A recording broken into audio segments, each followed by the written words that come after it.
தேவனுடைய பரிசுத்த நாமத்திற்கு துதிகன மகிமை உண்டாவதாக. உலகெங்கும் வாழும் ஹோப் டிவி நேயர்களாகிய உங்கள் யாவருக்கும் கிறிஸ்து இயேசுவின் நாமத்தினாலே அன்பின் வாழ்த்துக்களை நான் தெரிவித்துக் கொள்கிறேங்க. என்கவுண்டர் வித் ஜீசஸ், இயேசுவுடனான சந்திப்பு என்ற தலைப்பின் கீழாக தொடர்ச்சியாக நம்ம சத்தியங்களை படித்து கொண்டு வருகிறோம். கடந்த நாட்களில் அநேக நபர்களை இயேசுவுடனான சந்திப்பில் அவர்களுடைய வாழ்க்கை குறித்தும் அவர்களுடைய அனுபவங்களை குறித்தும் ஆண்டவர் நம்மோடு இடைப்பட்டார். இந்த நாளிலும் ஒரு அற்புதமான ஒரு மனிதரை குறித்து, அவர் இயேசுவை சந்திக்கும் பொழுது அவருக்கு என்ன அனுபவங்கள் நேர்ந்ததோ அந்த அனுபவங்களை இன்றைய நாள் நம்ம படிக்க இருக்கிறோம். ஒரு சிறு ஜெபத்தோடு கூட சத்தியத்திற்குள்ளே கடந்து போகலாங்களா? வாங்க ஜெபிப்போம். அன்புள்ள ஆண்டவரே, இந்த அற்புதமான நேரத்திற்காக உமக்கு நன்றி சுவாமி. பரலோகத்தின் நன்மையுள்ள தேவன், உம்முடைய கிருபையினாலும் இரக்கத்தினாலும் எங்களோடு இடைபடும்படியாய் ஜெபிக்கிறோம். உம்மை நேராக சந்தித்த ஒரு நபரை குறித்து நாங்கள் இன்றைக்கி படிக்க போகிறோம்.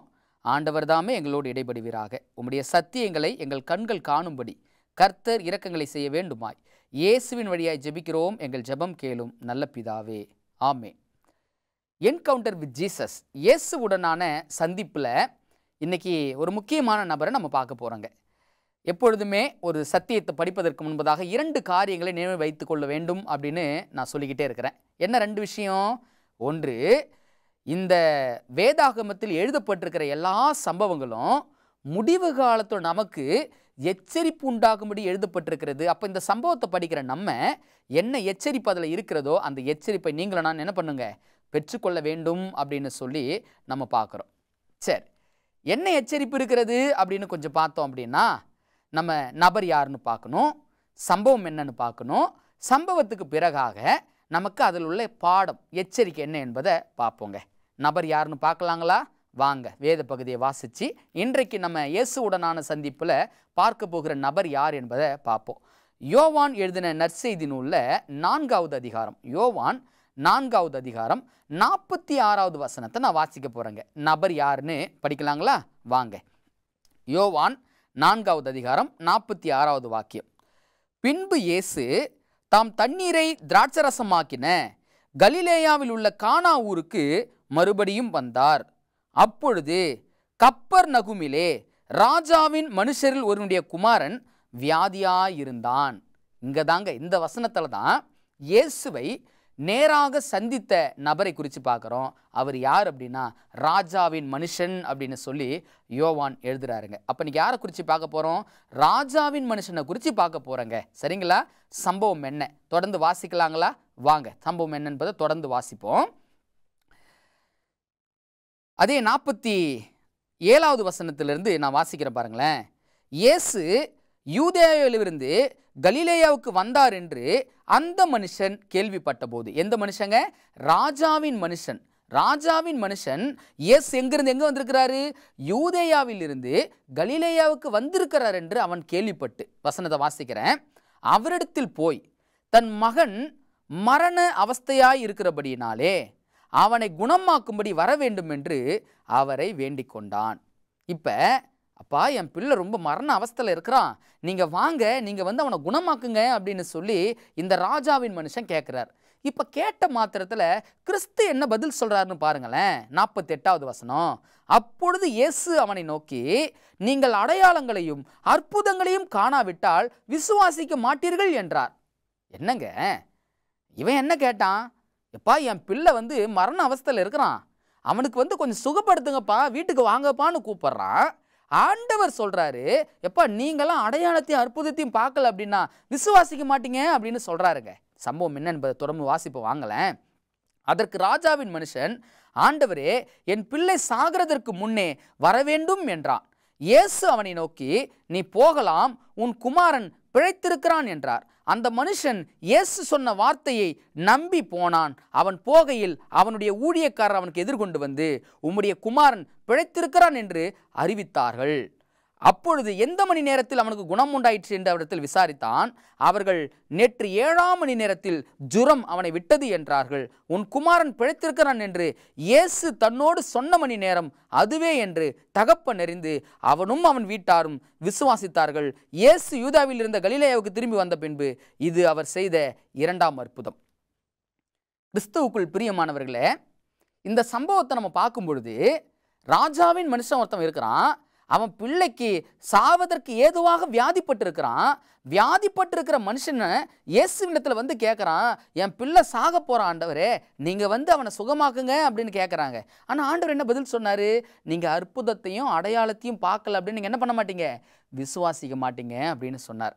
இந்த வேத பகுதியை வாசிக்கும் பொழுது எனக்குள்ளே வந்த கேள்வி, ஆண்டவரே அவன் என்ன கேட்டான், நீங்கள் என்ன பதில் சொல்கிறீங்க?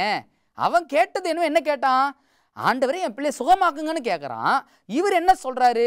நீ அடையாளத்தையும் அற்புதத்தையும் பார்க்காம நீ விசுவாசிக்க மாட்டியே அப்படின்னு ஆண்டவர் சொல்கிறாருங்க. அப்போ எனக்கு ஒரு சின்ன குழப்பம். அவன் கேட்ட ஒரு பதில், ஆண்டவர் சொல்கிறது ஒரு பதில், எனக்கு புரியலையே தெய்வமே அப்படின்னு சொல்லி மீண்டும் தேவனுடைய சமூகத்தில் ஜெபிக்க ஆரம்பிக்கிறாங்க. ஜெபிக்க ஆரம்பித்த வேலையில் நம்ம தெய்வம் யாருன்னு தெரியும். தெய்வம் யாரு? நாம் சிந்தையில் சிந்திப்பதற்கு முன்பதாகவே நம்ம என்ன செய்ய போறோன்றது ஆண்டவருக்கு தெரியும். நாம் இருதயத்தில் என்ன யோசிக்கிறோம் என்பதை முழுமையாக அறிந்த தேவன் யார் அப்படின்னா நம்முடைய தேவன். அப்பதான் விஷயம் புரிஞ்சிச்சு. ஓஹோ, ராஜாவின் மனுஷன் இருதயத்தில் என்ன நினைக்கிறானோ அதை யார் வெளிப்படுத்துறாங்க? இயேசு கிறிஸ்து வெளிப்படுத்துறாங்க அப்படின்னு சொல்லி அந்த சம்பவத்தில் புரிஞ்சிக்க முடிஞ்சுங்க. சரி, ராஜாவின் மனுஷன் என்ன யோசித்துக்கிட்டு வந்தான்? அதுதானே முக்கியமான விஷயம்.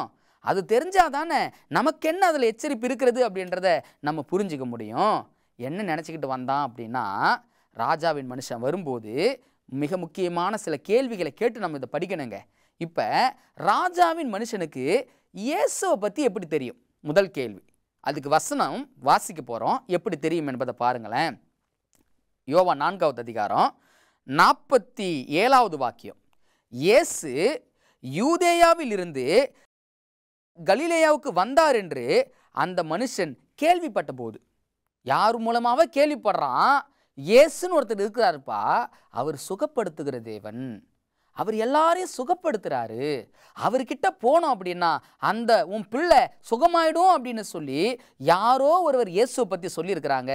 இவன் கேள்விப்பட்ட மாத்திரத்தில் யாரை தேடி வந்தான்? இயேசுவை தேடி வந்தான். இப்போ இயேசுவை தேடி வந்த இடத்துல என்ன ஆச்சு? இவன் வந்து வேண்டுதல் செய்கிறான், வீட்டுக்கு வாங்க என் பிள்ளையை சுகமாக்குங்கன்னு கேட்குறான். ஆனால் இயேசு என்ன சொன்னார்? நீ அற்புதத்தையும் அடையாளத்தையும் பார்க்காம விசுவாசிக்க மாட்டியே அப்படின்னு சொல்கிறார். அப்போ இயேசுவை சந்திப்பதற்கு முன்பதாக இவன் ஒரு நபரிடத்தில் இயேசுவை பற்றி விசாரித்ததற்கு பிறகாக இடையில இவன் ஒரு விஷயத்தை திங்க் பண்ணுறான். என்ன விஷயத்தை திங்க் பண்ணுறான்? வாசிக்கலாங்களா? பாருங்க. இந்த வேத பகுதியில் முக்கியமாக நம்ம பார்த்து புரிஞ்சுக்குவோம் அப்படின்னா, இங்கே ராஜாவின் மனுஷன் என்ன யோசிச்சுக்கிட்டு வரான் அப்படின்னா ஆண்டவர் அதை தான் வெளிப்படுத்துகிறாரு. அற்புதம் நடந்துச்சு அப்படின்னா நான் அவரை விசுவாசிக்கிறேன், அற்புதம் நடக்கலை அப்படின்னா நான் அவரை என்ன பண்ண மாட்டேன், விசுவாசிக்க மாட்டேன். அவன் இந்த நினைப்போடு இயேசு அணுகி வராங்க. அதனால தான் இயேசு ஒரு கேள்வியை கேட்டார். வசனத்தை நான் வாசிக்கிறேன், 48வது வசனம், யோவான் 4:48. அப்பொழுது இயேசு அவனை நோக்கி, நீங்கள் அடையாளங்களையும் அற்புதங்களையும் காணாவிட்டால் விசுவாசிக்க மாட்டீர்கள் என்றார். அவன் இருதயத்தில் என்ன நினைக்கிறானோ அதை தெய்வம் அப்படியே சொல்கிறாருங்க. அவன் என்ன நினச்சிக்கிட்டு வந்தான்? அவர் அற்புதம் செய்யட்டும், அதுக்கப்புறம் நான் அவரை நம்புகிறேன். அவர் அற்புதம் செய்யலை அப்படின்னா நான் அவரை என்ன பண்ண மாட்டேன், நம்ப மாட்டேன் அப்படின்னு சொல்லி வராங்க. யோசிச்சு பாருங்க. இந்த ராஜாவின் மனுஷனை போல இன்னைக்கு நாமும் அப்படிதான் யோசிக்கிறோமா?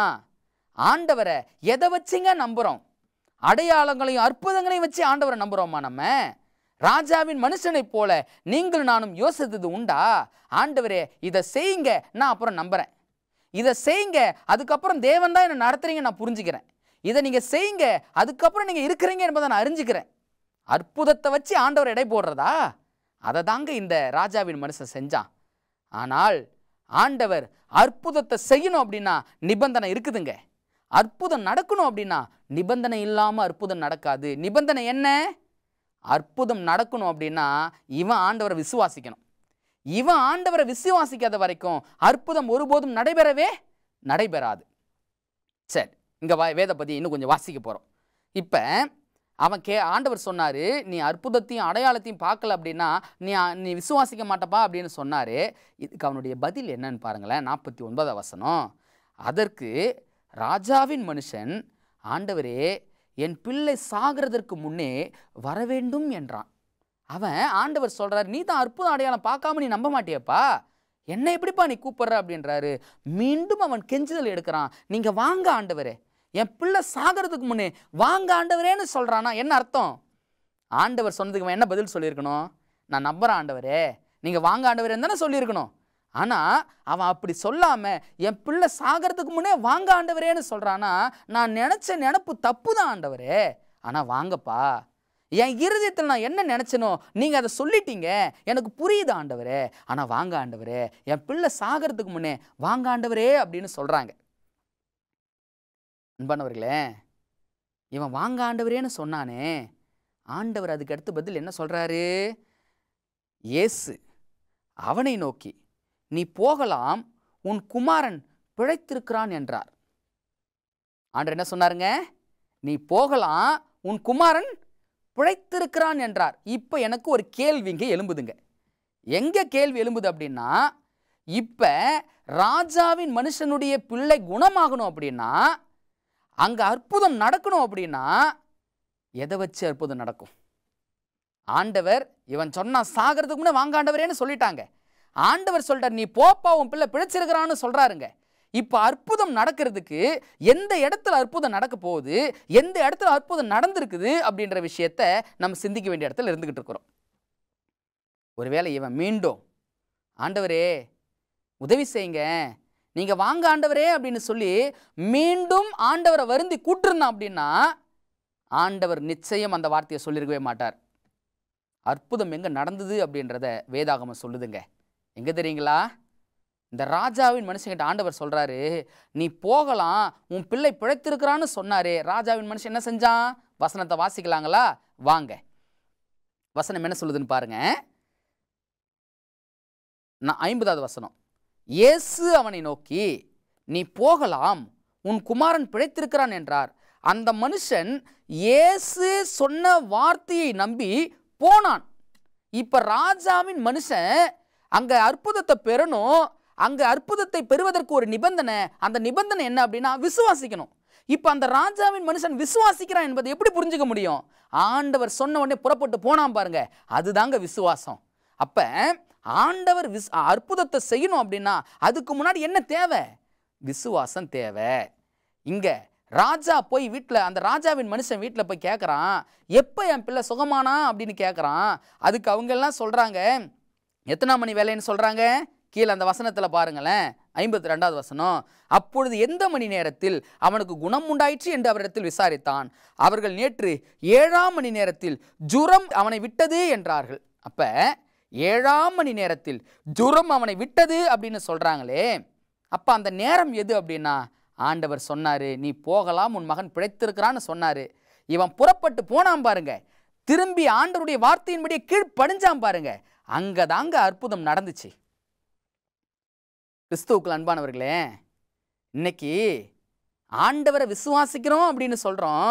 ஆனா அந்த விசுவாசம் எப்படி வரணும்னு நினைக்கிறோம் அப்படின்னா, இதை செய்யுங்க ஆண்டவரே நான் நம்புறேன்னு சொல்றேங்க. ஆனா ஆண்டவர் அப்படி எதுவும் செய்யறது கிடையாதுங்க. ஆண்டவர் எல்லார்கிட்டையும் அற்புதத்தை நடப்பிக்கணும் அப்படின்னா, எல்லார்கிட்டையும் ஆண்டவர் அற்புதத்தை செய்யணும் அப்படின்னா, முதல் நிபந்தனை ஒன்னே ஒண்ணுதான். அந்த நிபந்தனை என்ன அப்படின்னா, நீ விசுவாசிக்கிறாயா? விசுவாசம் இல்லாமல் தேவன் ஒருபோதும் அற்புதங்களை செய்வதே கிடையாது.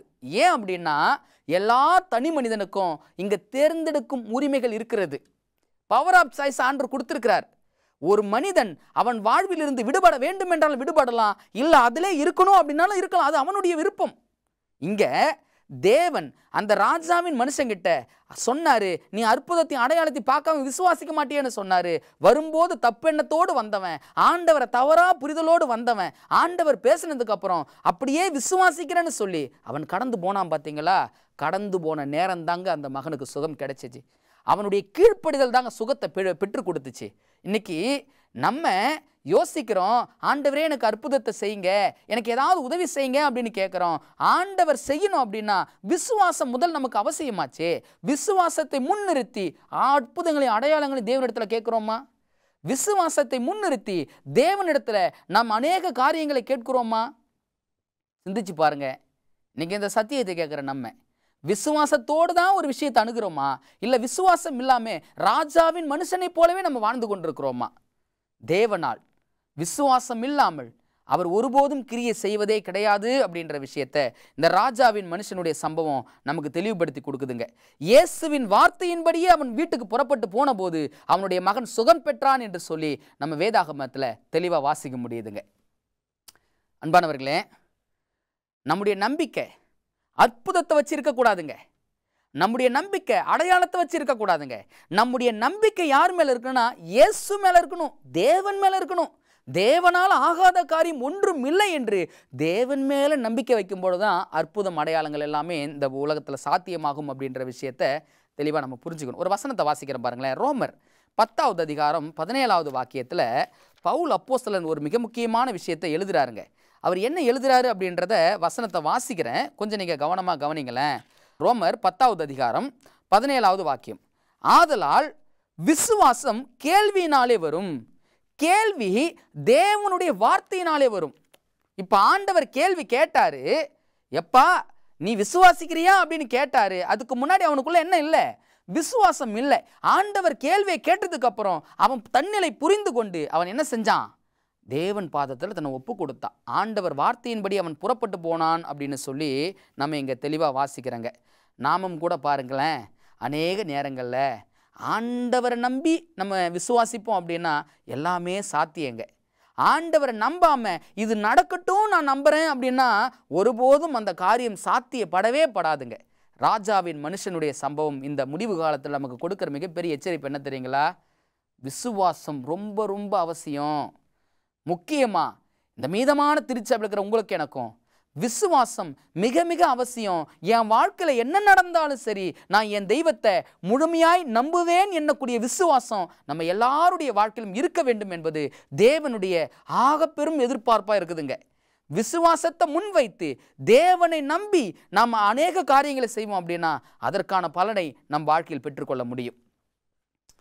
இன்னைக்கு இந்த சத்தியத்தை கேட்குற நம்ம மீண்டும் ஒரு கணம் யோசிக்க வேண்டிய இடத்துல இருக்கிறோம். நம்மளுடைய வாழ்க்கை இது வரைக்கும் எப்படி இருந்துக்கிட்டு இருக்குது? ஆண்டவரே நீங்கள் செய்யுங்க நான் நம்புகிறேன், இல்லை நீங்கள் செஞ்சாலும் செய்யாமல் போனாலும் எனக்கு பிரச்சனை இல்லை, நான் உங்களை நம்புவேன் அப்படின்னு சொல்லக்கூடிய வாழ்க்கை சூழ்நிலை இருக்குதுங்களா? கர்த்தருடைய வேத புத்தகத்தில் தேவ மனுஷனாகிய யோபுவை குறித்து நம்ம வேதத்தில் வாசிக்கிறோம். யோபு சொன்ன ஒரு வார்த்தையை நீங்கள் நினைவுபடுத்தி பாருங்க. அவர் என்னை கொன்று போட்டாலும் பரவாயில்ல, நான் அவர் மேலே உண்மையும் உத்தமமாக இருப்பேன், நான் அவரை நம்புவேன், அவர் என்னை கொன்றே போட்டாலும் சரி. அப்படிப்பட்ட நம்பிக்கை விசுவாசம் நம்முடைய வாழ்க்கையில் இருக்குதுங்களா? கர்த்தர் கொடுத்தார், கர்த்தர் எடுத்தார், கர்த்தருடைய நாமத்துக்கு ஸ்தோத்திரம்னு சொன்னார் யோபு பக்தன். அப்படிப்பட்ட விசுவாசம் நம்பிக்கை நம்ம மத்தியில் இருக்குதா? ஏன் தெரியுங்களா? இந்த மீதமான திருச்சபைக்கிற உங்களுக்கு எனக்கும் ஆண்டவர் இந்த முடிவு காலத்தில் எதிர்பார்க்குற மிகப்பெரிய ஒரு காரியம் இருக்குதுங்க. அந்த மிகப்பெரிய காரியத்தை கர்த்தருடைய வேத புத்தகம் எப்படி சொல்லுது அப்படின்றத நீங்கள் கொஞ்சம் கவனமாக கவனிங்களேன். வெளிப்படுத்தின விசேஷம் புத்தகத்தில் 14வது அதிகாரத்தில் 12வது வசனத்தை நான் வாசிக்கிறேன். வார்த்தையை கவனமாக கவனிங்க. தேவனுடைய கற்பனைகளையும் இயேசுவின் மேல் உள்ள விசுவாசத்தையும் காத்து கொள்கிறவர்களாகிய பரிசுத்தவான்களுடைய பொறுமை இதிலே விளங்கும் என்று கூறினான். முடிவு காலத்தில் தேவனுடைய பிள்ளைகள் மத்தியில் என்ன இருக்கணும் அப்படின்னா தேவனுடைய கற்பனையை காப்பாற்றுகிற காரியம் இருக்கணும். ரெண்டாவது இயேசுவின் மேல் உள்ள விசுவாசம் இருக்க வேண்டும் அப்படின்னு சொல்லி வேதாகமம் சொல்லுதுங்க. இயேசுவின் மேல் உள்ள விசுவாசத்தை காத்து கொள்கிறவர்களாகிய இன்னைக்கு நம்முடைய விசுவாசம் என் வாழ்க்கையில் என்ன நடந்தாலும் பரவாயில்ல, என் தெய்வத்தை நான் நம்புவேன் அப்படின்ற அளவுக்கு இருக்குதா? இல்லை இல்லை, இதை நீங்கள் நடப்பீங்க ஆண்டவரே, அப்புறம் நான் உங்களை நம்புகிறேன் அப்படின்னு சொல்லக்கூடிய அளவில் நம்ம இருந்து கொண்டிருக்கிறோமா? நிறைய நேரங்கள் அநேக நேரங்களில் நம்மளுடைய எதிர்பார்ப்புகள் எல்லாம் எப்படி இருக்குது அப்படின்னா, ஆண்டவரே நீங்கள் இதை செய்யுங்க, நீங்கள் செஞ்சாதான் நான் நம்புவேன், நீங்கள் செஞ்சாதான் நான் உறுதியாக இருக்க முடியும், நீங்கள் இதை செய்யாமல் போனீங்கன்னா நான் வெக்கப்பட்டு போயிடுவேன். நிறைய நேரங்களில் சிலர் ஜெபம் பண்ணி நான் கேட்டிருக்கிறேங்க. ஏங்க அடியேனும் கூட சில நேரங்களில் இப்படியெல்லாம் ஜெபித்த நாட்கள் உண்டுங்க. அடுத்தவங்க முன்னாடி வெக்கப்பட விடாதீங்க ஆண்டவரே, நீங்கள் செய்யுங்க ஆண்டவரே, நீங்கள் செய்யுங்க ஆண்டவரேன்னு சொல்லி ஆண்டவரை செய்ய சொல்லி வற்புறுத்துவங்க. ஆனால் ஏன் சிந்தையில் எட்டாத விஷயம், ஆண்டவர் மேலே நம்பிக்கை வச்சோம் அப்படின்னு அவர் செய்கிறத செய்வாருங்க. நமக்கு விரோதமாக யார் எழும்பினாலும் எப்படி எழும்பினாலும் தேவன் மேலே உண்மையான விசுவாசம் இருக்கும் அப்படின்னா, நம்பிக்கை இருக்கும்னா ஆண்டவர் செய்ய மாட்டாரா? நிச்சயம் செய்வாருங்க. கிறிஸ்துவுக்குள் பிரியமானவர்களே, இந்த ராஜாவின் மனுஷனுடைய சம்பவம் நமக்கு கொடுக்குற எச்சரிப்பு என்ன அப்படின்னா, அற்புதம் அடையாளம் வைத்து ஆண்டவரை எடை போடாதீங்க. அற்புதம் அடையாளங்கள் வைத்து ஆண்டவரை விசுவாசிக்காதீங்க. ஆண்டவரை விசுவாசிப்பதற்கு காரணமோ அடையாளமோ அற்புதமோ சம்பவங்களோ வேண்டியதில்லை. நம்ம வாழ்க்கையில் என்ன நடந்தாலும் அவரை விசுவாசிப்போம் என்ற உறுதி மட்டும்தாங்க தேவை. அப்படிப்பட்ட உறுதி தேவன் இன்னைக்கு நம்ம கொடுத்துருக்கிறாரா என்பதை நாம் சிந்தித்து பார்க்கணுங்க. இன்னைக்கு இந்த பாடத்தின் மூலமாய் ஆண்டவர் மீண்டும் மீண்டும் நம்மோடு இடைப்பட்டு பேசுகிற காரியம், நம்ம இடத்துல விசுவாசம் உண்டா, எப்படிப்பட்ட விசுவாசம் நம்மக்கிட்ட இருக்குது, அப்படிப்பட்ட விசுவாச வாழ்க்கையை நாம் உறுதி உள்ளவர்களாய் வாழ்க்கை நடத்தி கொண்டிருக்கிறோமா என்பதை யோசித்து பார்க்க வேண்டிய இடங்களில் நீங்கள் நான் இருந்து கொண்டிருக்கிறோம். பல நேரம் இந்த ராஜாவின் மனுஷனை போலவே நம்ம வாழ்க்கை வாழ்ந்திருக்கலாம். பல முறை இந்த ராஜாவின் மனுஷன் இருதயத்தில் என்ன சிந்திச்சுக்கிட்டு வந்தானோ அவனுடைய சிந்தையை போல இருக்கலாம். ஆனால் இயேசுவை சந்தித்த பிறகு அவனுக்கு அந்த சிந்தை இருந்துச்சானா இல்லை. ஒருவேளை அந்த சிந்தை இருந்திருக்கும் அப்படின்னா இயேசுவை மீண்டும் மீண்டும் அவன் தொந்தரவு பண்ணிட்டு இருப்பான். நீங்கள் வாங்கன்னு கூப்பிட்டு இருப்பான்.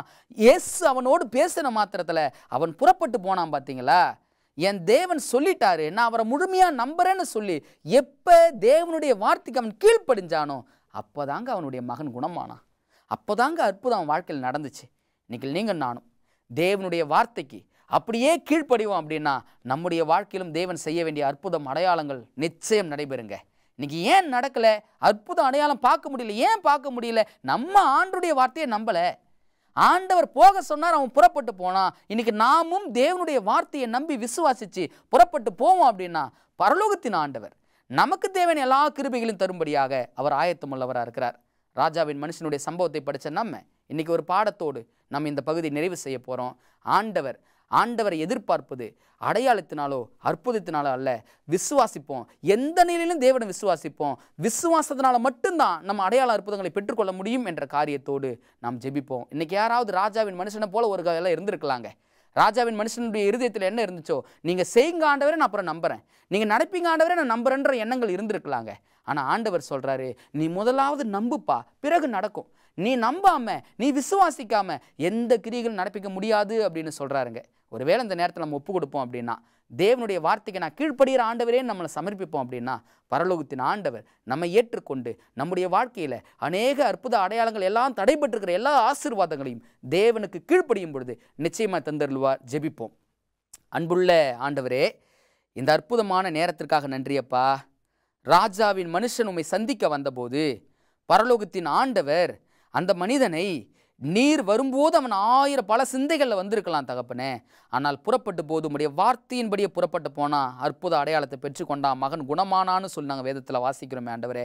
எங்கள் வாழ்க்கையிலும் அற்புதம் நடக்கணும் அப்படின்னா, எங்கள் வாழ்க்கையிலும் அதிசயங்கள் நடக்கணும் அப்படின்னா, எங்கள் வாழ்க்கையிலும் தேவனுடைய காரியங்கள் நடைபெறணும் அப்படின்னா உம்முடைய வார்த்தையின்படியே செய்யக்கூடிய வாழ்க்கை முறை எங்ககிட்ட இருக்கணும் சுவாமி. ஒருவேளை அந்த சத்தியத்தை கேட்கிற பிள்ளைகள் யாராவது விசுவாசம் இல்லாமல் இது நடக்கட்டும் நான் நம்புகிறேன் அப்படின்னு சொல்லி இருப்பாங்க அப்படின்னா அதற்கு முதலாவது அவங்க செய்ய வேண்டிய விஷயம், முதலாவது அவங்க நம்பணும், பிறகுதான் நடக்கும் என்ற விஷயத்தை அவர்கள் புரிந்து கொள்வதற்கு தேவனாகிய கர்த்தர் இரக்கத்தை தாரும், கிருபையை தாரும். தொடர்ந்து உம்முடைய தயவு தாங்கும்படியாக ஜெபிக்கிற தகப்பனே. மீதமுள்ள நாட்களின் நேரங்களிலும் முகமுகமாய் உம்மை சந்தித்த அநேக நபர்களை குறித்து நாங்கள் படிக்க போகிறோம். தேவனுடைய ஆவியானவர் எங்களுக்கு கடைசி காலத்தில் நாங்கள் பெற்றுக்கொள்ள வேண்டிய முடிவின் சம்பவங்களில் பெற்றுக்கொள்ள வேண்டிய பாடங்களை அனுதினம் ஆண்டவர் எங்களுக்கு தரும்படியாய் மீட்பரும் இரட்சகருமா இருக்கிற கிறிஸ்து இயேசுவின் நாமத்தில் ஜெபிக்கிறோம். எங்கள் ஜெபம் கேளும் நல்ல பிதாவே, ஆமென். கிறிஸ்துவுக்குள் அன்பானவர்களே, இயேசுவுடனான சந்திப்பு என்ற தலைப்பில் ராஜாவின் மனுஷனை குறித்து இன்றைய தினத்தில் நம்ம படித்தோம்.